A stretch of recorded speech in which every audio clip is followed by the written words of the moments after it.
Good news! Central Americano MBBS just 34 lakhs. Columbus Central University. Prabhudev గారు dance master అట్లా అని చెప్పేసి హీరోగా రానివ్వలేదా ఆయన? ఆర్పి పట్నాయక్ గారు ఉన్నారు, ఆయనను హీరోగా రానిచ్చేది మనం మ్యూజిక్ డైరెక్టర్ అని చెప్పేసి మ్యూజిక్ డైరెక్టర్ పక్క పెట్టలే కదా. ఆ లెక్కను తీసుకుంటే బ్రహ్మానందం గారు కూడా మిమిక్రీ ఆర్టిస్టే. సో ఆయన బ్రహ్మాండంగా వచ్చారు.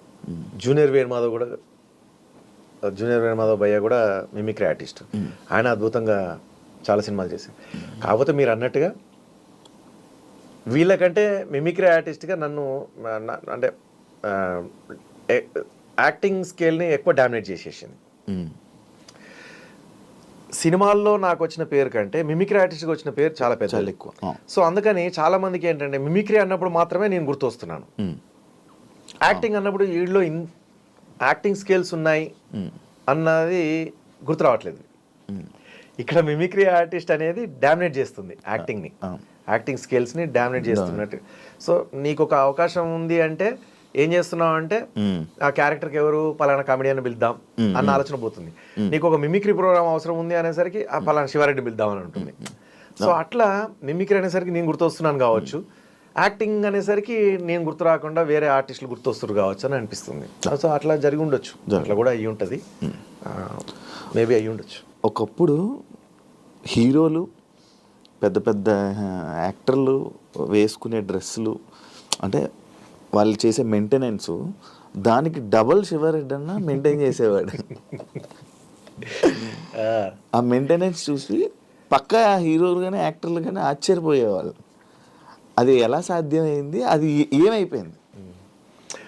యాక్చువల్లీ ఓపెన్గా చెప్తున్నా, ఒక కమిడియన్ నాకు బాగా ఇష్టమైన కమిడియన్, నేను అంత సూపర్ డూపర్ డ్రెస్ వేసుకొని లొకేషన్లోకి వచ్చినప్పుడు వద్దురా బాగోదురా అన్న, మనం మంచిగా నీట్గా తయారై మంచిగా పద్ధతిగా మంచిగా వస్తే, మంచిగా నచ్చిన డ్రెస్ వేసుకొని వస్తే తప్పే ఉందన్న.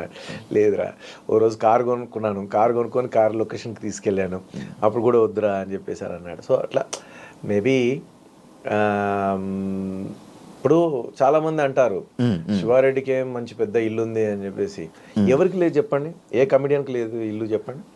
అవును, అందరికి 2 ఫ్లాట్లు 3 ఫ్లాట్లు ఉన్నాయి, అందరికీ ఇల్లులు ఉన్నాయి, అందరికి సొంత ఇల్లులు ఉన్నాయి. ఓకే, నా దగ్గర ఫ్లాట్ కొనుక్కున్న సుడిగాలి సుధీర్కి కూడా ఈరోజు 2 3 ఇల్లులు ఉన్నాయి. నాకు తెలిసి తెలియకుండా ఇంకెన్ని ఉన్నాయో నాకు తెలియదు, మరి చెప్తున్నా.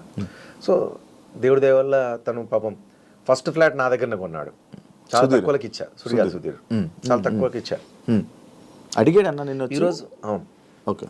సో అందులో నేను ఇంటీరియర్ చేయించింది ఎట్లా అంటే, నా అవార్డ్స్ పెట్టుకోవడం కోసం అని ఎస్ సింబల్తో వచ్చేటట్టుగా ఇంటీరియర్ డిజైన్ చేశాను అనమాట. క్రాకరీ హాల్లోకి రాగానే. సో అది శివ అన్నట్టుగా ఎస్ అని పెట్టుకున్నాను, నా పేరుతో వస్తుంది కదా అని. అది సుడిగాలి సుధీర్ ఎస్. సో అప్పుడు ఆ ఫ్లాట్ తనకి అమ్మాను. ఇప్పుడు ఆయనకి ఒక పెద్ద ఇండిపెండెంట్ హౌస్ ఉంది. సో అట్లా ఏ కమిడియన్స్కు లేదు, అందరికీ ఉన్నాయి. బట్ నా ఇల్లునే మెన్షన్ చేస్తారు. ఆయనకేంది ఇల్లు ఉంది సూపర్, అది ఇది మస్తు ఖతర్నాక్ ఇల్లు ఉంది. ఖతర్నాక్ ఇల్లు మామూలు ఇల్లు కాదు, అందరికీ ఇల్లు ఉంది. ఎన్ని తినకుండా, ఎంత కడుపు కట్టుకొని, ఎంత ఏమీ కొనుక్కోకుండా, ఎందుకంటే దెబ్బలు తగిలిన తర్వాత ఇంకా మళ్ళీ స్టార్టింగ్లో ఎట్లయితే అన్నానికి కష్టపడ్డానో అట్లా కడుపు కట్టుకొని రూపాయి కూడా పెట్టేసి ఆ ఇల్లు కొనుక్కున్నాను. సో అప్పులు చేసి కొనుక్కున్నాను. ఈ ఫ్లాట్ సుడిగాలి సుధీర్కి అమ్మిన ఫ్లాట్, దానిలో కొంత మిగిలిన అమౌంట్ అప్పులు తీర్చాను. సో ఇట్లా అన్నీ చేసుకొని ఆ ఇల్లును ఆఖరికి మా ఫ్రెండ్ దగ్గర శంకర్రాజ్ అని ఉంటాడు, అతని దగ్గర కొంత అమౌంట్ తీసుకున్నాను. మణికొండలో చిన్న ల్యాండ్ ఉండింది, అది అమ్మేసి అల్కాపూర్ టౌన్షిప్లో ఉండే అది అమ్మి దీనికి అంటే ఇన్ని అమ్ముకుంటే ఆ ఒక ఇల్లు వచ్చింది. ఇప్పుడు సైట్లు ఏం లేవన్నా చెప్తున్నా, ఎగ్జాంపుల్. ఓకే, ఎగ్జాంపుల్ కాదు, ఉన్నదే. సో అన్ని అమ్ముకుంటే ఆ ఇల్లు వచ్చింది. సో ఆ ఇల్లు నేను ఎందుకు మరి అంత బాగా కొన్నాను అంటే, అంత భాగ్యం కాదు, అదే అందరికీ అట్లా కనబడతా ఉంటుంది తప్ప అంతకంటే అద్భుతమైన ఇల్లులు ఉన్నాయి మా కమిడియన్స్కి. బండ్ల గణేష్ దగ్గరికి పోదాం, లేకపోతే ఇంకొక పేర్లు వద్దులే పాపం, అట్లా చెప్పొద్దు తప్పు. కానీ చాలామంది ఇప్పుడు సుధీర్ ఇంటి ముందు ఇల్లు ముందు నా ఇల్లు నథింగ్, నా దగ్గర ఫ్లాట్ కొనుక్కున్నా అతను మరి. సో అట్లా కాదు కదా, అందరికీ ఉన్నాయి, కాకపోతే నాది మాత్రమే బాగా ఎక్స్పోజ్ చేస్తాను ఎందుకు అనేది నాకు అర్థం కాదు. దానివల్ల వాళ్ళకి ఏమో మరి నాకు తెలీదు, కావాలనా లేకపోతే నా మీద అందరికీ ఆయనకి ఎందులే అని చెప్పేసి అవకాశాలు రావద్దనా, లేకపోతే ఏంది అది ఏ రకంగా ఎందుకు అదే స్ప్రెడ్ చేయడమో నాకేం అర్థం కాదు. సో అది సిచ్యువేషన్. అందరికీ ఉన్నాయి ఇల్లులు. ఇప్పుడు ఈ రోజుల్లో ఆఖరికి మొన్న బలగం తీసిన వేణు కూడా బలగం తీయకముందే ఇల్లు 4 అంతస్తుల బిల్డింగ్ కట్టినాడు, 4 ఫ్లోర్లు ఉంటుంది. గృహప్రవేశం నేను పోయినాను. మరి చూడండి, అంటే ఒక చిత్రం శ్రీను అనే అతని దగ్గర అసిస్టెంట్గా పనిచేసినటువంటి వేణు అతను ఈరోజు 4 అంతస్తుల బిల్డింగ్ ఉన్నాడు. సో కట్టాడు. అంటే అందరికీ ఉన్నాయన్న ఇల్లులు, ఎవరికి లేదు. కాకపోతే శివారెడ్డికే ఉంది, ఇంకెవరికి లేదు కమెడియన్స్కి అన్నట్టుగా క్రియేట్ చేస్తుంటారు. అట్లా ప్రొపగండా చేశారు. అమెరికాలో ప్రోగ్రాంలు అందరూ పోతున్నారు, చేస్తున్నారు, వస్తున్నారు. కాకపోతే ఏంటంటే అక్కడ సరిగ్గా ఎంటర్టైన్మెంట్కి అంటే అవతల వాళ్ళు చేసే ఎంటర్టైన్మెంట్ వాళ్ళకి కనెక్ట్ కాలేదు. నేను చేసిన జోక్స్కి, నేను చేసిన మిమిక్రీకి, నేను అంటే పాటలు పాడతాను, డ్యాన్స్ చేస్తాను, మిమిక్రీ చేస్తాను, వాయిస్లు సినిమా యాక్టర్ల వాయిస్లు చేస్తాను, అటు రాజకీయ నాయకుల వాయిస్లు చేస్తాను, జనరల్ టాపిక్ మాట్లాడతాను, చిన్నపిల్లలకు సంబంధించిన జోక్స్ చేస్తాను, సౌండ్స్ చేస్తాను, వెంట్రలాక్విజన్ చేస్తాను పిల్లలు నవ్వించడానికి, మళ్ళీ భార్య భర్తలు నవ్వించడానికి భార్య భర్తలు జోకులు చెప్తూ ఉంటాను, టీనేజర్స్ నవ్వించడానికి టీనేజర్స్ జోకు, అమ్మాయి అబ్బాయి సరదాగా యంగ్ ఉన్న అమ్మాయిలు అబ్బాయిలు మాట్లాడుకుంటే అక్కడ వచ్చే కామెడీ, ఇట్లా అన్నీ చేసేసరికి వాళ్ళు బాగా అట్రాక్ట్ అయిపోయారు. అందుకని నాకు ఎక్కువ అమెరికాలో ప్రోగ్రాంలు వచ్చేటివి. వాడికి అమెరికాలో ప్రోగ్రాంలు అది అవును. ఒకప్పుడు అంటే రావద్దా శివరెడ్డి చేస్తే తప్ప. శివరెడ్డి అన్న ఎక్కడనంటే కేర్ ఆఫ్ అడ్రస్ అమెరికా. అమెరికాలో ఉన్నారు, ఏ డేట్ కూడా ఉన్నా మీరు అక్కడి నుంచే ఇక్కడ ఇది ఎన్నిసార్లు వెళ్ళి వచ్చి ఉంటావు అన్న? చాలాసార్లు వెళ్ళొచ్చాను.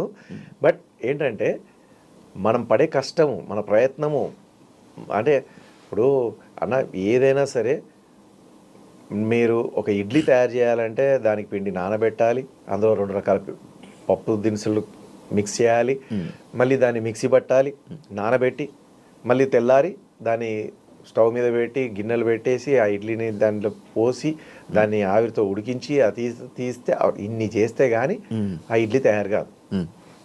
అట్లాంటిది కొన్ని లక్షల మందిని, కొన్ని వేల మందిని నవ్వించాలంటే ఎంత హార్డ్ వర్క్ చేయాలి. ఊరికే వచ్చి చెక్కిలి గింతలు పెట్టేస్తే నవ్వు వస్తుందా? కాదుగా. ఏదో వచ్చి ముచ్చట చెప్పేస్తే నవ్వు వచ్చేస్తుందా మీకు? కాదుగా. 100 జోకులు చెప్తే 100 జోకులలో 50-60 సక్సెస్ అయినా చాలా గ్రేట్ అన్నట్టు. కానీ నేను అట్లా కాదు, 100 జోకుల్లో 100 జోకులు సక్సెసే కావాలి, 100 జోకులకి నవ్వాలి, ఒక్క వర్డ్ కూడా వేస్ట్ కావద్దు నాది స్టేజ్ మీద. ఒక్క మాట, ఒక జోకు 10 జోకులు చెప్పాను అంటే 10 జోకుల్లో ఆ 10వ జోకు కూడా అందరూ ఎంజాయ్ చేయాలి. ఒకటి అట్లా వేసేద్దాంలే, నవ్వుతే నవ్విరారు లేకపోతే లేదు అనే టైపు కాదు నా వ్యక్తిత్వం. సో అంత కష్టపడి చేస్తే ఆ పొజిషన్ వచ్చింది. అన్నిసార్లు వాళ్ళు పిలిచారు బయట దేశాలకి. సో అట్లా నేను అక్కడ చేసుకున్నాను. వాడు అక్కడనే ఉంటున్నాడు, వాడు అక్కడనే చేసుకుంటున్నాడు, ఇప్పుడే వచ్చాడు అమెరికా నుంచి, ఇప్పుడే దిగాడు అని యాంకర్స్ కూడా అప్పుడు సరదాగా ఆట పట్టిస్తూ స్టేజ్ మీద పిలిచేవారు. ఇప్పుడే యూఎస్ నుంచి వెళ్ళి దిగినటువంటి శివారెడ్డి గారు వేదిక మీదకి రావాల్సిందిగా కోరుతున్నామని ఆడియో రిలీజ్ ఫంక్షన్స్లో అక్కడిక్కడ అట్లా పిలిచేవాళ్ళు. సో బట్ ఓకే, చేశాము, చేస్తూ పోతున్నాము. ఇంకా కష్టపడాలనే తత్వం ఉంది, కష్టపడే తత్వం ఉంది, కష్టపడగలుగుతాను. నాకు ఇంకా బాగా ఇష్టం కష్టపడడం. అది ఇందాక చెప్పాను కదా, వెనకాల నుంచి వెళ్ళి కత్తులతో 100 మంది కత్తులతో కూర్చుతున్నా కూడా ఎదురుగుండా ప్రోగ్రామ్ ఉందనుకో మిమిక్రీ చేస్తూనే ఉంటాను. ఎదురుగుండా కెమెరా పెట్టేసి యాక్టింగ్ చేయమంటే సినిమాల్లో యాక్టింగ్ చేస్తూనే ఉంటాను. ఆ కూర్చున్నా కూడా నాకేం తెలియదు. సో అలాంటి రక్తం నాది. నరాల్లో ఎంటర్టైన్ చేయాలి. అందులో ఎంటర్టైన్ అయింది, మీ చేతిలో ఎంటర్టైన్ అయినా నేను కూడా ఒక వ్యక్తిని. అప్పట్లో 2011లో చాలా మంది లైవ్లో అసలు అవి ఎయిర్పోర్ట్లో కూడా పెద్ద వాళ్ళు, తలలు పండిన వాళ్ళు, పెద్ద వాళ్ళు, ఏజ్డ్ పీపుల్, వాళ్ళకి మనం తెలుసా అనుకునేటువంటి వ్యక్తులు, పెద్ద మినిస్టర్లు, వాళ్ళు శివారెడ్డి గారు మీ ప్రోగ్రాంలు చూడని రోజు ఉండదయ్యా అని చెప్పేసి చెప్తూ ఉంటారు. నాకెంత ఆశ్చర్యం. అంత పెద్ద మెగాస్టార్ చిరంజీవి గారు వాళ్ళ వైఫ్తో నేను ఇంటికి వెళ్ళినప్పుడు సురేఖతో శివారెడ్డి ఒక అవ్వజోకి చేస్తాడు, భలే చేస్తాడు ఒకసారి చెయ్యి. రవీంద్ర భారతిలో కూడా అదే అన్నాడు ఆడియన్స్తో, శివారెడ్డి ఒక అవ్వజోక్ చేస్తాడు, చేశాడా, చేయించుకోండి అంటే. అట్లా అందరూ అంత గుర్తుపెట్టుకొని యూఎస్లో కానీ ఎక్కడ కానీ వెళ్తే అక్కడ కూడా వాళ్ళు సాఫ్ట్వేర్ జాబ్ చేసేటోళ్ళు. సార్ మేము పొద్దున ఆఫీస్కి పోగానే ఫస్ట్ ల్యాప్టాప్ ఓపెన్ చేసి మీది ఏదన్నా ఒకటి మిమిక్రీ బిట్ చూసి ఆ తర్వాత మేము వర్క్లోకి వెళ్తాం రిలాక్స్ అయిపోయి. నేను ఒకరిని అట్లా ఇట్లా చాలా మంది లేడీస్ కానీ జెంట్స్ కానీ ఎవరైనా సరే ఇదే చెప్తారు. 2015లో నేనన్నా కొన్నిసార్లు ఏదైనా పెద్ద ఫంక్షన్లకు పోయినప్పుడు ఆ ఫంక్షన్ ఓనర్ చాలా బాగా హోందాగా ఇది ఉంటారు కదా, ఆయనకు మనం ఎక్కడ తెలుసులే అనుకొని మామూలుగా వెళ్తాము. ఎవరో పక్క నుండి పరిచయం చేపిస్తే అయ్యో నాకెందుకు తెలీదు శివారెడ్డి గారు మీరు అది ఇది మనం అక్కడ కలిసాము, ఇక్కడ మీరు ఆ ప్రోగ్రామ్ చేశారు, ఇది చేశారు, ఆ జోక్ ఈ జోక్ అంటే నాకు చాలా ఇష్టం, ఆ వాయిస్ అంటే నాకు ఇష్టం. అట్లా అంటే ఏ టు జెడ్ అందరూ నా ప్రోగ్రాంలు చూశారు, ఏ టు జెడ్ అందరూ ఇష్టపడ్డారు, ఏ టు జెడ్ అందరూ నన్ను ఆశీర్వదించారు. సో ఒక్కొక్కసారి బాగా డిప్రెషన్లోకి వెళ్ళినప్పుడు సినిమాలు లేవు కదా లేదా ప్రోగ్రామ్స్ లేవు కదా అన్న డిప్రెషన్లోకి వెళ్ళినప్పుడు ఇవన్నీ గుర్తు తెచ్చుకున్నప్పుడు చాలే, ఇంతమంది ఆశీర్వదించారు, ఇంతమంది ఇంత ఎంకరేజ్ చేశారు, ఇంతమంది ఈ మాటలు చెప్తున్నారు, ఈ జాలిగా ఇంకా లైఫ్కి పూర్తిగా ఏమీ లేని పేరు దగ్గర నుంచి ఈ మాత్రం అందరూ చూడగానే ఈయన శివారెడ్డి కదా అంటున్నారు, అది చాలు కదా. కాదన్నా నువ్వు అది చెప్పలే, ఎన్నిసార్లు వెళ్ళొచ్చుంటావు, ఎన్ని స్టాంపులు పడ్డాయి? పడుండొచ్చు 80 పైనే పడి ఉంటుంది. 80 యుఎస్ స్టాంపులు, యుఎస్ ఒకటి 80 మొత్తం వరల్డ్ మొత్తం వెళ్ళావన్నా? మొత్తం పాకిస్తాన్ తప్ప అన్నీ వెళ్ళాం. జపాన్కి చాలాసార్లు వెళ్ళా, Japan Telugu association, Australia Telugu association, యూరోప్లో కానీ యూకే కానీ కెనడా మొత్తం దుబాయ్ గిబాయ్ మళ్ళీ అబుదాబి షార్జా అంటున్నాం, ఇదేంది మన కువైట్, బహ్రెయిన్, ఇట్లా చెప్పుకుంటూ పోతే చాలా. అమెరికాలో నీకు ఇప్పుడు మన హైదరాబాదు అమెరికా అనుకో, అమీర్పేటు, మణికొండ, కోకాపేటు, కొల్లూరు, నార్సింగ్, తర్వాత మెహదీపట్నము, దిల్సుఖ్ నగరు, ఎల్బీ నగరు, ఇట్లా ఉంటాయి కదా, షామీర్పేటు, శంషాబాద్, అట్లా అమెరికాలో అన్ని ఊర్లకు చుట్టేశా. అమెరికాలో నేను వెళ్ళని తెలుగు అసోసియేషన్ కానీ నేను అడుగుపెట్టని ఊరు కానీ లేదు అన్ని సూపర్. అంటే అక్కడికి ఇంకా కళాకారులు కూడా పోలేరు పాపం, ఎందుకంటే ఆ అసోసియేషన్ చాలా చిన్న అసోసియేషన్, ఒక 4-5 కళాకారులని 4-5 సినిమా యాక్టర్లని పిలవలేరు అన్న దగ్గర కూడా నేను ఒక్కరిని పోయి నేనే మిమిక్రీ చేసి, నేనే పాటలు పాడి, నేనే డ్యాన్స్ చేసి, నేనే వెంట్రలాక్విజన్ చేసి అన్నీ నేనే చేసి ఒక్క పేమెంట్లోనే అన్నీ చేసి వాళ్ళని ఎంటర్టైన్ చేసి వచ్చేవాడిని. ఇప్పుడు ఉన్నాయన్న స్టిల్ ఇప్పుడు వస్తున్నాయి?